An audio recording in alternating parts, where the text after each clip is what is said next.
पुणे के पुराने हिस्से में बरगद के पेड़ों के नीचे और भूली बिसरी कहानियों के बीच एक टूटी फूटी सी इमारत खड़ी थी। राजकमल टॉकीज। एक समय था जब यह सिनेमा हॉल इस इलाके का गौरव हुआ करता था। इसकी आर्ट डेको शैली की इमारत और सुनहरे टिकट काउंटर की चर्चा दूर दूर तक थी।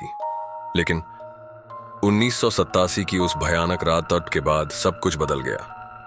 आधी रात के शो के दौरान लगी रहस्यमयी आग में 113 लोग जलकर मर गए थे। न आग का कारण मिला, न कोई दोषी पकड़ा गया। कुछ चश्मदीदों ने बताया कि जैसे जैसे फिल्म चलती रही, स्क्रीन से चीखें आने लगीं, कुर्सियां हिलने लगीं और बाहर निकलने के सारे रास्ते गायब हो गए। उसके बाद से राजकमल को किसी ने नहीं छुआ। लोग कहते हैं वो अब भी जल रहा है।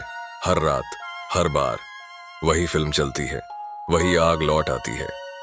काव्या मल्होत्रा, दिल्ली की एक युवा डॉक्यूमेंट्री फिल्म मेकर, जिसने वीरान कॉलोनियल इमारतों पर बनी सीरीज से वायरल प्रसिद्धि पाई थी, जब पुणे के इस थिएटर के बारे में रेडिट पर पढ़ती है तो उसे अपनी अगली फिल्म का आइडिया मिल जाता है। वो अपने दोस्त रोहिताओं के साथ पुणे आती है। एक स्थानीय गाइड बारमेश कोला से संपर्क करती है, जो कभी इसी थिएटर में सिक्योरिटी गार्ड था। रमेश का चेहरा बुझा हुआ था। उसने आते ही कहा, यह सिनेमा हॉल बंद नहीं हुआ, जिंदा है। रोज रात ठीक 12 बजे आखिरी फिल्म फिर से चलती है। काव्या हंसती है, तो क्या भूत फिल्में देखते हैं? रमेश उसका कैमरा देखकर डर जाता है, लेकिन दरवाजा खोलने की हामी भर देता है। अंदर की हवा भारी थी, जैसे सांसें लेना मुश्किल हो। पुरानी पोस्टर्स दीवारों से चिपकी थीं, शोले, मधुमती। लेकिन एक पोस्टर पर किसी ने चेहरा नोच डाला था। रमेश ने अंदर जाने से मना कर दिया।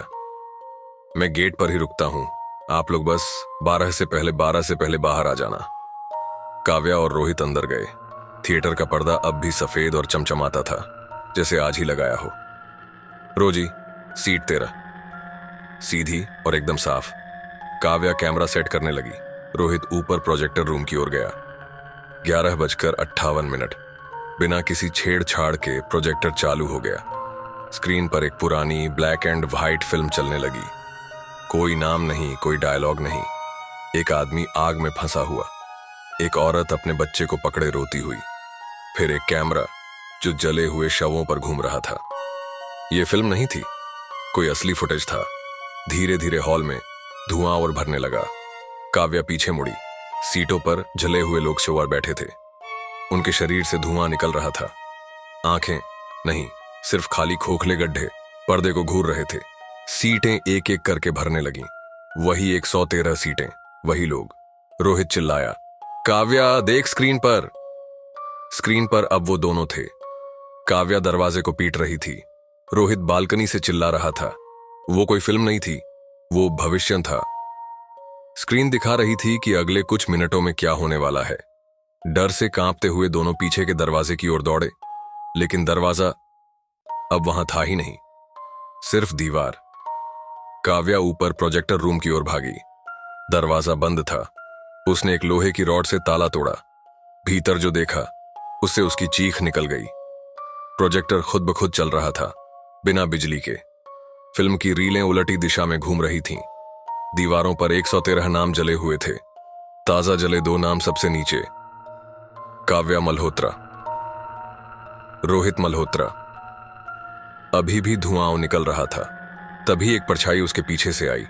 वो मुड़ी। सामने एक जला हुआ आदमी खड़ा था। उसने एक रील उसकी ओर बढ़ाई और कहा, अब तुम कहानी का हिस्सा बन चुके हो। दरवाजा बंद हो गया। अगली सुबह पुलिस को गेट खुला मिला। ना काव्या मिली, ना रोहित। सिर्फ एक टूटा हुआ कैमरा, जिसमें आखिरी रिकॉर्डिंग 113 मिनट लंबी थी। एक हफ्ते बाद एक गुप्त वेबसाइट पर एक नई फाइल अपलोड हुई। The last screening. 113 मिनट लंबी फुटेज।